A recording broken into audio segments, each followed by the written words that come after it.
Hey, what's up, everybody? Welcome to Mana Chamber. We're doing a first ever tier list of the Mythic Rares for March of the Machine set that was released recently. I'm just going gut feeling, A, B, C, D, F, school grades. Might pick out the best card in the Mythic Rares. Might pick out the worst of the Mythic Rares. Yeah, like I said, going off the cuff. Let's see here. Archangel Beth is the first one. Legendary Planeswalker. She has 4 loyalty counters. You can add 1 to create a 1/1 white soldier creature token with lifelink. You can -2 to put 2+1 counters on target creature. It becomes an angel in addition to its types, and it gains flying. And then you can -6 to return all non-land permanent cards with mana value 3 or less from your graveyard to the battlefield. So what? It takes 2 turns to do the ultimate, 3 or less. Turn all non-land 3 or less. It's pretty mean. 2 white and 2 to drop Archangel Elspeth. I would say this is a pretty good card. But where am I feeling it at? Is it an A? Well, I guess it depends upon the deck you're making. I wouldn't say it's an A. It's got a lot of specific things. It's going to matter about your deck. We'll put it in the B column. I don't know if any of these Mythic Rares are going to, be in like any of the lower columns. We'll see. So I'll apologize. I'm not going to be able to say this name right. Borbigamos and Fippleth. Sure. Yeah, Cyclops Homunculus. Legendary creature, costing a red, a blue, a green, and 2. It's a 6/5 though, so when they enter the battlefield or attack, you can draw a card. Then you can discard any number of land cards. When you discard 1 or more lands this way, they deal damage they deal twice that much damage to a target creature. So discard a land, deal 2, 6/5, 5 drop. Pay a blue and 1 to put them into your library, 3rd from the top. You can run away with them. They're kind of interesting, really specific. The drawing is nice. The damage is nice. I'm gonna have to give these guys a C though. I don't know. I don't know how good they actually are, So we got Chandra, Hope's Beacon, another Planeswalker here. She comes in with 5 loyalty counters. It costs 2 red and 4 though, so 6 drop is pretty big. You can +2 to add 2 mana in any combination of colors, +1 to exile the top 5 cards of your library, and until the end of your turn, you may cast an instant or sorcery spell from among those exiled cards. You can also -X to deal X damage to each of up to 2 targets, so double your damage, but to 2 targets is pretty good. It's a big drop. Another kind of specific deck. I feel like this one's going to be a C as well. It's just not quite. I don't know. Maybe it should be a B. I might regret that here in a bit. Okay, so the Elishnorn. We got a Phyrexian Praetor here, legendary creature. 3/5 for 2 white and 2 vigilance. Whenever a source an opponent controls deals damage to you or a permanent you control, that source's controller loses 2 life unless they pay 1. That's a really good ability. It comes in very clutch. You can live really well with that. You can pay a white and 2 to sacrifice 3 other creatures to exile it and return it, back under its owner's control. Transformed. It transforms into the Argent Etchings. So you incubate 2 5 times, then transform all incubator tokens you control. So you get, 5 2/2s. Then the next turn, creatures you control get +1/+1 and gain double strike until the end of the turn. So you'll have at least 5 3/3s. Then destroy all other permanents except for artifacts, lands, and Phyrexians. And then you exile it and return it back as Elishnorn. It's just really kind of a crazy, mean card. Super powerful. I'm going to have to give Elishnorn, along with its other side, the Argent Etchings, in the A column. It's just so mean. It's just so mean. So then we go to Invasion of Innistrad. When it enters the battlefield, target creature an opponent controls gets -13, -13 until the end of the turn. That is pretty brutal. It's 2 black and 2 to put out. It's got 5 counters on it. I don't know what counters they're called. I can't remember. Battle counters. Yeah, so it's just a -13 kill. It's really good. For 4 even. And then the backside is Deluge of the Dead. When it enters the battlefield, you create 2/2 black zombie creature tokens. Then you can pay a black and 2 to exile a target card from a graveyard. If it was a creature, you get a 2/2 black zombie creature, which is pretty mean. 4-drop to do a lot of zombie-related things. You know, I dig it. I think it's pretty mean. We're going to have to throw it and its other side, Invasion of Innistrad and the Deluge of the Dead into the B. So, next one's another invasion, the Invasion of New Forexia. It's a white and blue and X. And X is basically 1.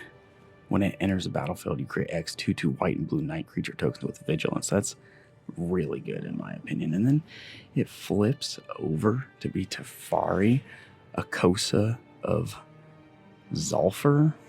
Yeah, it's a planeswalker. That's what it is. 4 loyalty counters.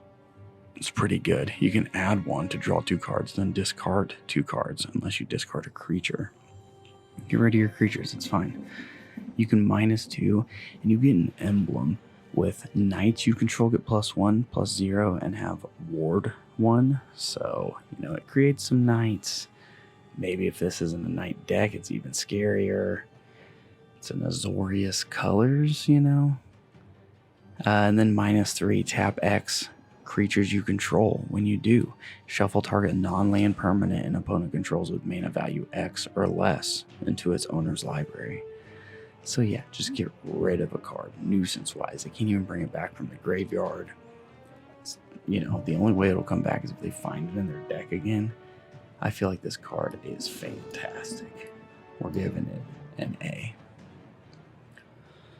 So the Invasion of Ravnica.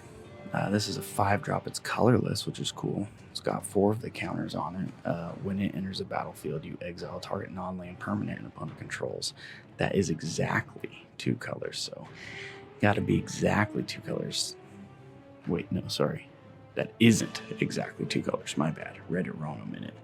Yeah, so anything that's not exactly 2 colors. But see, that's where it comes in, where you kind of want to play a deck that's maybe 2 colors or more, but play spells that are only 2 colors, because it'll flip over into the Guild Pact Paragon whenever it's a construct that's 5/5. And whenever you cast a spell that's exactly 2 colors, you look at the top 6 cards of your library and you can reveal a card that's exactly 2 colors from among them and put it into your hand and put the rest on the bottom of your library in a random order. So it's a 2-color deck specialty with some exiling. It's just really kind of crazy. Removal is always good. Removal is always good, but the back side of it makes it weaker, I feel like, in my opinion. So we're going to give this one a C. Okay, so another invasion. The Invasion of Chandelar has 4 battle counters on it. And when it enters the battlefield, you return up to 3 target permanent cards from your graveyard to your hand. So you get some stuff back. But see, here's the backside, the Leyline Surge. At the beginning of your upkeep, you may put a permanent card from your hand onto the battlefield after you return 3 things. If you're in a mill deck, this is extremely mean. On every upkeep, it's an enchantment. Yeah, I don't know, it's mean. I'm giving this one an A. I think it's just extremely mean.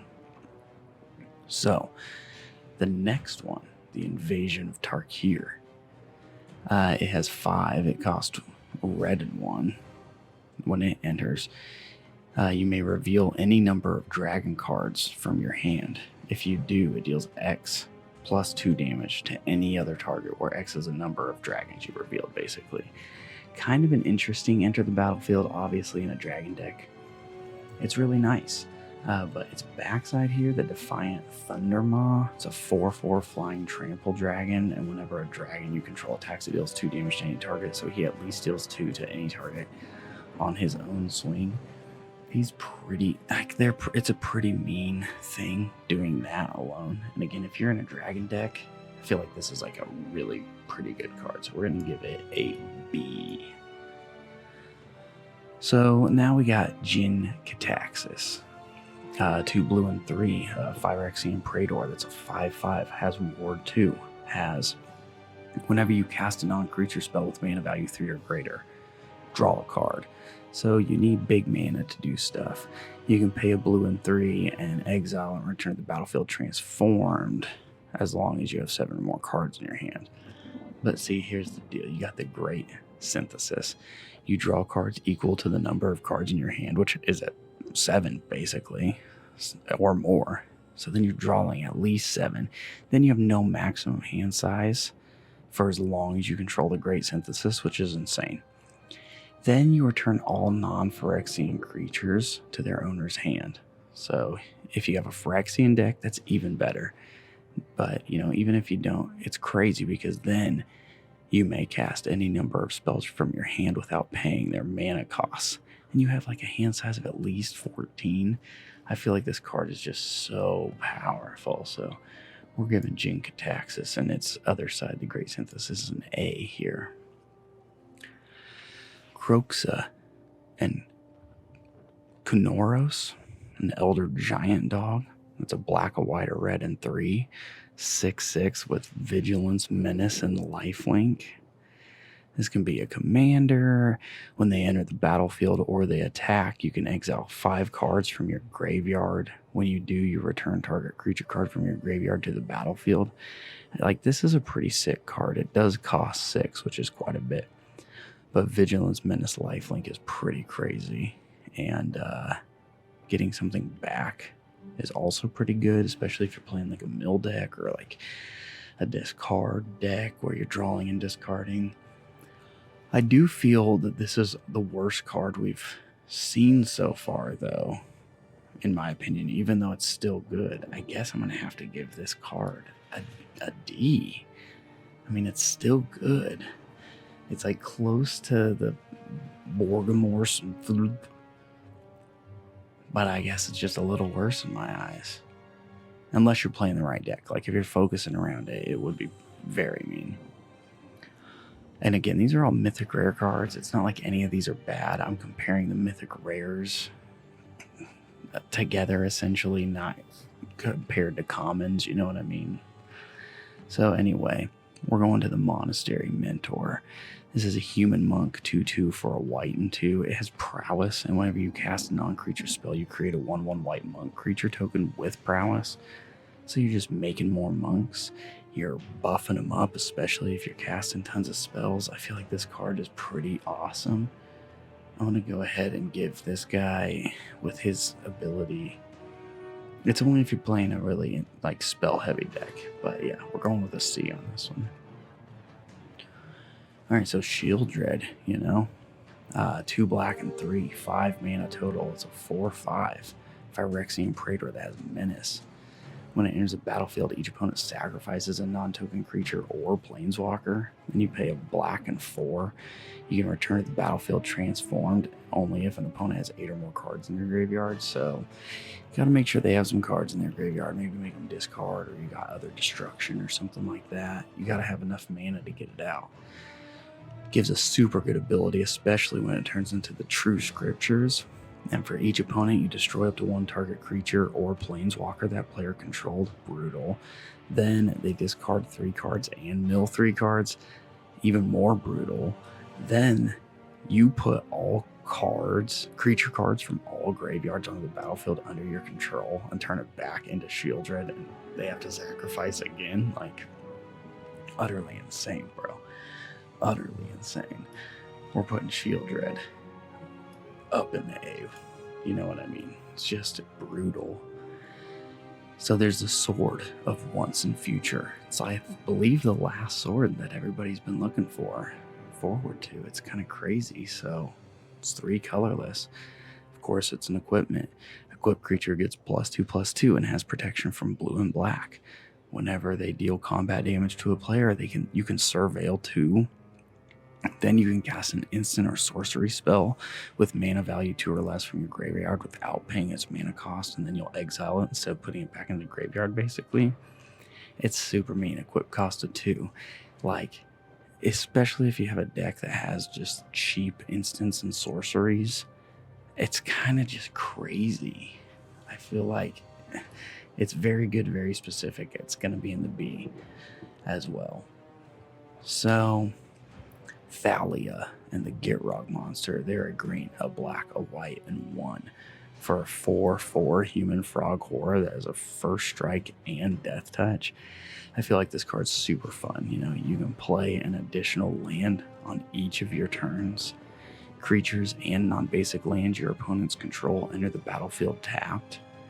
And then whenever they attack, you sacrifice a creature or a land and draw a card. So, you know, you got to make sure you have plenty of cards, maybe some extra draw.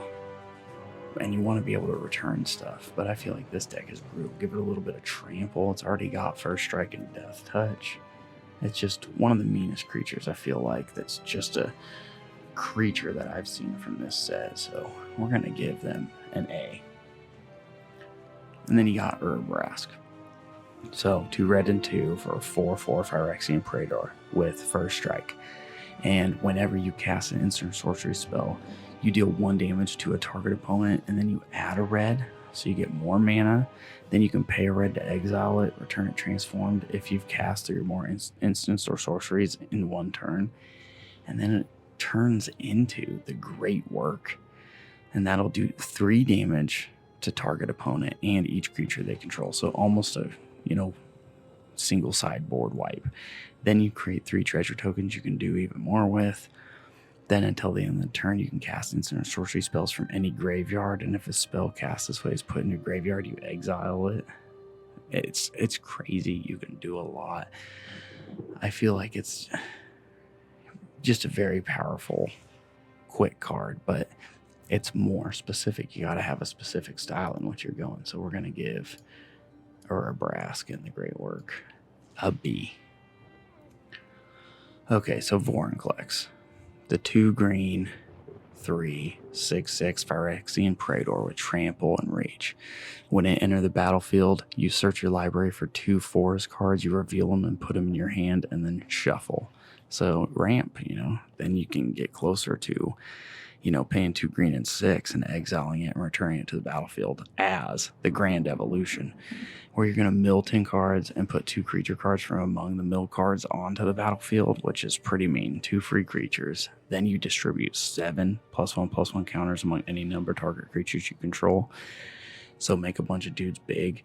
And then until the end of the turn, creatures you control gain pay 1. This creature fights target creature you don't control. So then you're just basically being able to board wipe. Then it'll flip back around and you go back into more ramp. It's pretty mean. It's honestly pretty mean. I feel like it could be extremely devastating for somebody, so we're going with an A. It's just super powerful, going back and forth with that. Okay, so Ren and Realmbreaker. 2 green and 1 for this legendary planeswalker. And so the lands you control have tap to add 1 mana of any color. You know, it's got 4 loyalty counters. And then you can add 1, and up to 1 target land you control becomes a 3/3 elemental creature with vigilance, hexproof, and haste until the end of your turn, or until your next turn. So it can even block. It's crazy. Then you -2 and mill 3 cards, and you may put a permanent card from among them into your hand, the milled cards. And then you could do -7. So after 3 turns, getting up to 7, you could, at the soonest, you could get an emblem, which has, you may play lands and cast permanent spells from your graveyard, which is super mean.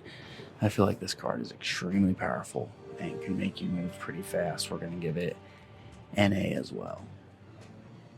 So Simone and Dina. a blue, a green, and a black for a 3/4 human dryad. And whenever you draw your second card each turn, target opponent loses 2 life and you gain 2 life, so 1 opponent. Then you can tap it to sacrifice another creature, draw a card. You may put a land from your hand onto the battlefield tapped, and if you control 8 or more lands, you repeat this process once. So you could draw 2 cards, potentially put out extra land. It's pretty crazy fast. You can make people lose life and you gain life. You're going to want like tokens probably and stuff. It's got a lot of ramp. I don't know how insanely great it is, only because you're targeting a single opponent with some of that stuff. And you've got to have creatures to sacrifice, but the extra draw, the extra ramp is so mean. We're probably going B on Simone and Dina. Okay, so Zirgo and a Jutai. They're 1 white, 1 red, 1 blue, and 2 for an Orc Dragon 4/4. Has flying haste. And they have hexproof as long as they enter the battlefield this turn, and then whenever 1 or more dragons you control deal combat damage to a player or battle, you look at the top 3 cards of your library, put 1 of them in your hand, and the rest on the bottom of your library in any order. Then you may return a dragon that dealt damage to its owner's hand, which is crazy. It's got a lot going on. You can definitely find some good cards in it. If you're doing damage, it comes out swinging like it's mean. I'm not going to say that it's not mean. It's really dragon focused. The return to hand, I mean, it's a protection agent. I don't know. It's just crazy. There are 5 drop. It definitely has its own certain playstyle, of course. I feel like the way it is, though, it's kind of slow, even though it can be really powerful. We're gonna give it a C. All right, so now we gotta find the best and the worst card. I guess the worst card, let's start off with that, is obviously Croxa and Kuramanos. I mean, I gave it a D. I guess it was my least favorite card of the mythic rares in this set. Kind of crazy. Now, I give a lot of A's here.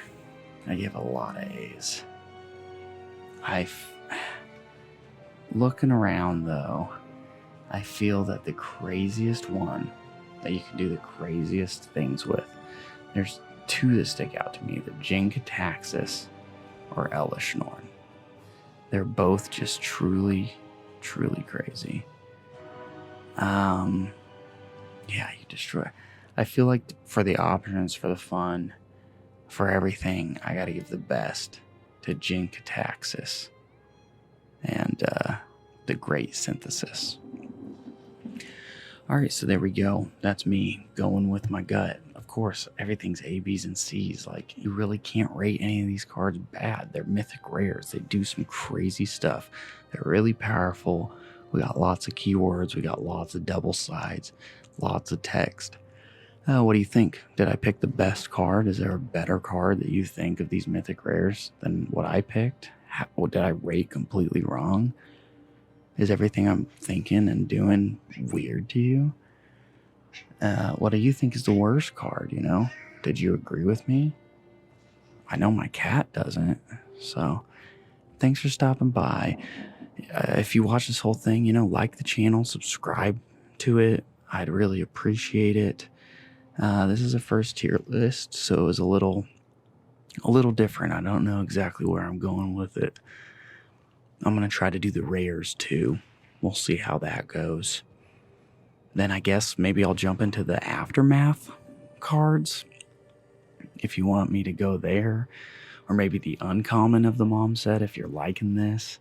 I don't know what I'm thinking. Let me know. We're just going with it. Thanks. Have a good day.